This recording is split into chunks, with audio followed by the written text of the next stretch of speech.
आज हम डिस्कस करेंगे कि फीमेल इनफर्टिलिटी के कारण क्या होते हैं। मैं पुनीत राणा अरोड़ा हूँ। मैं डायरेक्टर और senior consultant reproductive medicine infertility IVF Gurugram में बेस्ड हूँ। सो शुरू करते हुए topic, let's first of all know कि फीमेल इनफर्टिलिटी होती क्या है। जब हम इनफर्टिलिटी की बात करते हैं तो उसका मतलब होता है कि जो couples husband and wife pregnancy के लिए ट्राई कर रहे हैं वो प्रेगनेंसी में अचीव करने के लिए सक्सेसफुल नहीं हो पा रहे हैं। तो उसके मोटे मोटे कारण हम दो ब्रॉड कारणों में उसको बांट देते हैं, या तो फीमेल में कोई दिक्कत है या मेल पार्टनर में दिक्कत है। तो आज हम समझेंगे कि फीमेल पार्टनर्स में क्या क्या दिक्कत हो सकती है जिसके कारण प्रेगनेंसी नहीं हो रही है। अगर हम फिजियोलॉजी को समझें एक फीमेल बॉडी की, तो रिप्रोडक्शन के लिए या प्रेगनेंसी के लिए मेन 3 चीज़ें होती हैं। ओवरीज में एग्स का बनना, सही बनना, फेलोपियन ट्यूब्स में एग और स्पर्म का फर्टिलाइजेशन ठीक होना, और यूट्रस में प्रेगनेंसी का इम्प्लांटेशन होना। तो मोटे मोटे ये 3 कारण हैं। अब इन 3 कारणों में यूट्रस में कोई दिक्कत हो सकती है, जैसे कि बच्चेदानी में कोई दिक्कत हो सकती है, रिसोली हो सकती है जिसको हम फाइब्रॉइड्स कहते हैं, पॉलिप हो सकता है जिसको हम एंडोमेट्रियल पॉलिप कह सकते हैं, या एक कंडीशन होती है एडिनोमायोसिस जिसमें कि यूट्रस की जो मसल की लेयर होती है उसमें फोड़े बन जाते हैं। दूसरा, अगर हम फेलोपियन ट्यूब्स पे आए, हो सकता है वो ब्लॉक हो, उनको सही तरीके से वो बच्चे को खुराक नहीं दे पा रहे हो। अगर हम ओवरीज की तरफ आए तो हो सकता है कि अंडों की कमी हो या ज़्यादा हो, जैसे पीसीओएस में होते हैं, या फिर अंडे बिल्कुल ठीक हैं लेकिन जो हार्मोन्स निकल रहे हैं वहाँ से वो ऊपर नीचे हो गए हैं। सो ये मोटे मोटे ये कारण होते हैं जिसके कारण फीमेल इनफर्टिलिटी हो सकती है। और एक कारण जो यूट्रस का और ओवरीज का कंबाइंड कारण है वो होता है एंडोमेट्रियोसिस। सो अगर मैं समराइज करूं, endometriosis, fibroids, adenomyosis, fallopian tube blockage, अंडों का कम बनना, लो एएमएच, हाई एएमएच और हार्मोनल इम्बैलेंस, ये मोटे मोटे कारण हैं जिसमें फीमेल्स को प्रेगनेंसी होने में दिक्कत हो सकती है। तो अब हम डिस्कस करते हैं कि कॉमन मिसकंसेप्शंस क्या होते हैं जब प्रेगनेंसी नहीं हो रही होती है। ये अक्सर माना जाता है कि प्रॉब्लम फीमेल में है, जबकि हमने पहले भी डिस्कस किया था कि कॉमन प्रॉब्लम होती है मेल या फीमेल में। Yes, female infertility can be the cause in around 30-35% cases, और मेल जो होता है 25-30%। तो अगर हम देखें मोटा मोटा दोनों इक्वली इम्पॉर्टेंट होते हैं, बट ये अक्सर माना जाता है कि अगर इनफर्टिलिटी है या प्रेगनेंसी नहीं हो रही है तो फीमेल को भेजा जाता है टेस्ट करवाने के लिए। हम ये अक्सर देखते हैं कि हमारे ओपीडी में कभी कभी फीमेल आती है। अगर हम पूछते हैं कि आपके हस्बैंड कहाँ हैं तो वो कहते हैं वो बिज़ी हैं, उनको लगता है कि उनमें कोई दिक्कत नहीं है। सो ये चीज़ हमें बहुत ज़रूरी है एम्फेसाइज करना कि जब भी हम इन्वेस्टिगेशंस करें या ट्रीटमेंट शुरू करें, दोनों के इन्वेस्टिगेशंस, दोनों का वर्कअप, एक फ़ीमेल पार्टनर का और मेल पार्टनर का होना बहुत ज़रूरी है। फीमेल पार्टनर्स में ब्लड टेस्ट होते हैं, फीमेल पार्टनर्स में अल्ट्रासाउंड स्कैन होता है, मेल पार्टनर्स में सीमन चेक होता है, कभी कभी हम हार्मोन टेस्ट भी कराते हैं, डिपेंड करता है कि प्रॉब्लम क्या है। But what I would like to emphasize is कि अगर आप में प्रेगनेंसी नहीं हो रही है, आप दोनों हस्बैंड एंड वाइफ को एक दूसरे से बात करनी चाहिए, और क्लिनिक जाना है, जो स्पेशलिटी क्लिनिक जाना है, दोनों को इकट्ठे जाना चाहिए। तो अब हम समझते हैं कि फीमेल इनफर्टिलिटी के कारण क्या हो सकते हैं। अगर मैं ब्रॉडली डिवाइड करूं 2-3 सेक्शंस में, तो एक होता है कि एनाटॉमिकल फैक्टर्स हैं या फिजियोलॉजिकल फैक्टर्स हैं जो कि नेचुरल प्रेगनेंसी में काम आते हैं।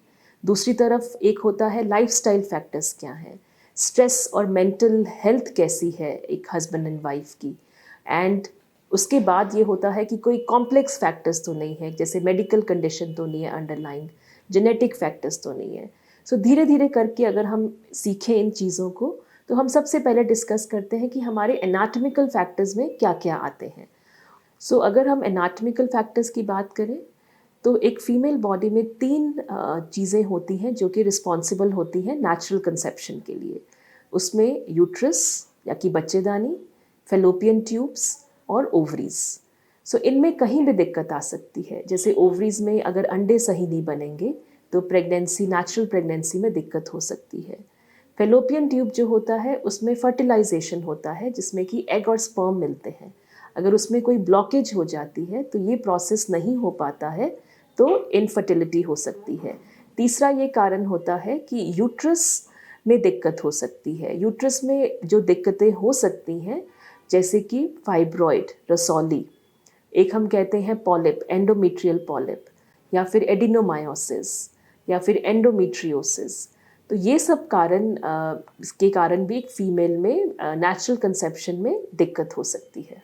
अगर हम ओवरीज को स्पेसिफिकली समझें तो उसमें दो मेन कारण हैं जिसमें कि दिक्कत हो सकती है।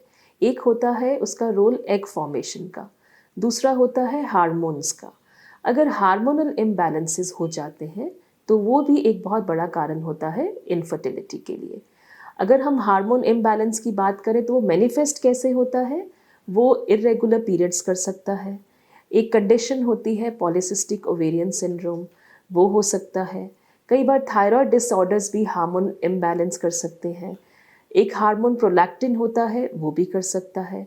अब इन सब के कॉन्सिक्वेंसेस क्या होते हैं कि ये लिंक्ड होते हैं एग फॉर्मेशन से। तो अगर हमारे हार्मोन गड़बड़ हैं तो हमारे एग अच्छे से ग्रो नहीं करते हैं। ग्रो नहीं करेंगे तो वो रप्चर नहीं होगा, जिसको हम ओव्यूलेशन कहते हैं।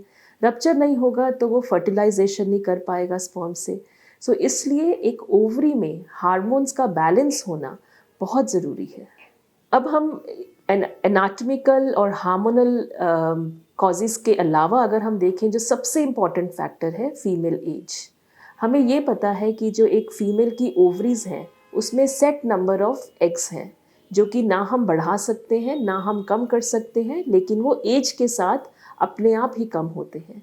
इसलिए हम कहते हैं कि जो पीक रिप्रोडक्टिव लाइफ है, या जिसमें सबसे ज़्यादा चांसेस होते हैं नेचुरल कंसेप्शन में, वो 23 से लेके 33 तक हैं। अगर 33-34 के बियॉन्ड प्रेगनेंसीज होती हैं तो उसमें कभी कभी टाइम लग जाता है और दिक्कत आ जाती है।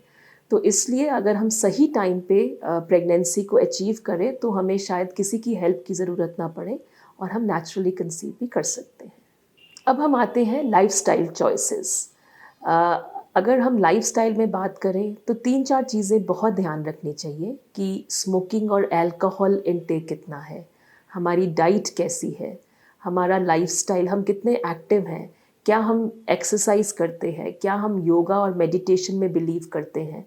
तो ये सब चीज़ें मैं कहूँगी कि main 3 points we should be very careful कि स्मोकिंग को कम कर दें, अल्कोहल को बिल्कुल कम कर दें, अपनी डाइट पे ध्यान रखें, जैसे कि high protein diet, high hydration और प्रोबायोटिक्स जो कि दही और छाछ में होते हैं वो लेने चाहिए।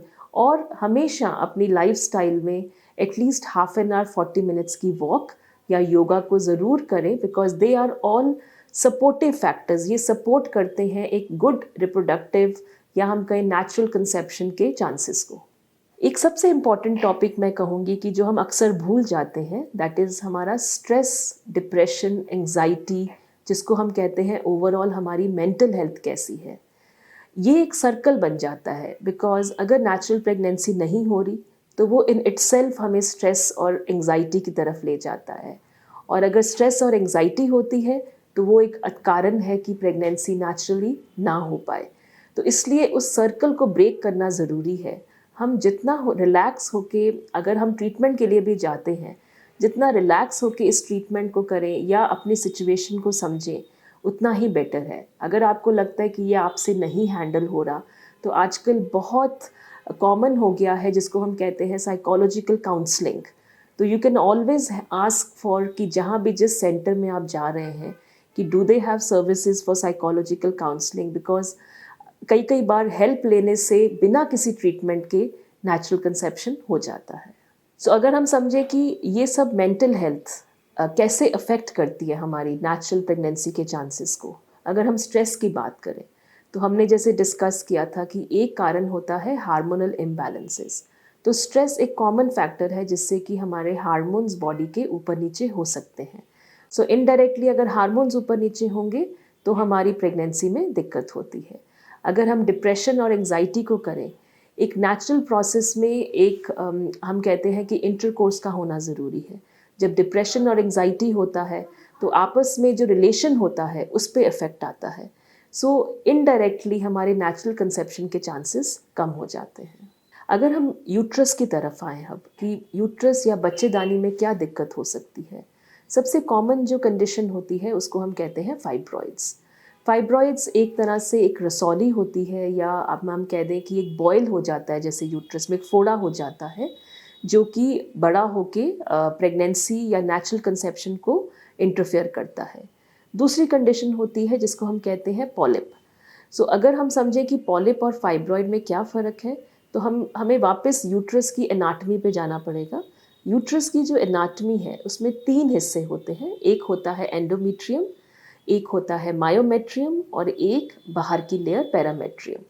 फाइब्रॉइड जो है उसका ओरिजिन मायोमेट्रियम से है, पॉलिप का ओरिजिन एंडोमेट्रियम से है। तो इससे अगर हमें पता चल जाए कि आपका पॉलिप है, फाइब्रॉइड है, बिकॉज कई बार ये दोनों चीज़ें बहुत सिमिलर दिखती हैं, बट अगर हमें पता हो तो इसके मैनेजमेंट बहुत डिफरेंट होते हैं दोनों के, बट अगर सही मैनेजमेंट किया जाए तो नेचुरल प्रेगनेंसी के चांसेस बढ़ जाते हैं। दूसरी कंडीशन होती है एडिनोमायोसिस। एडिनोमायोसिस क्या है, जैसे मैंने समझाया कि यूट्रस की 3 लेयर्स हैं।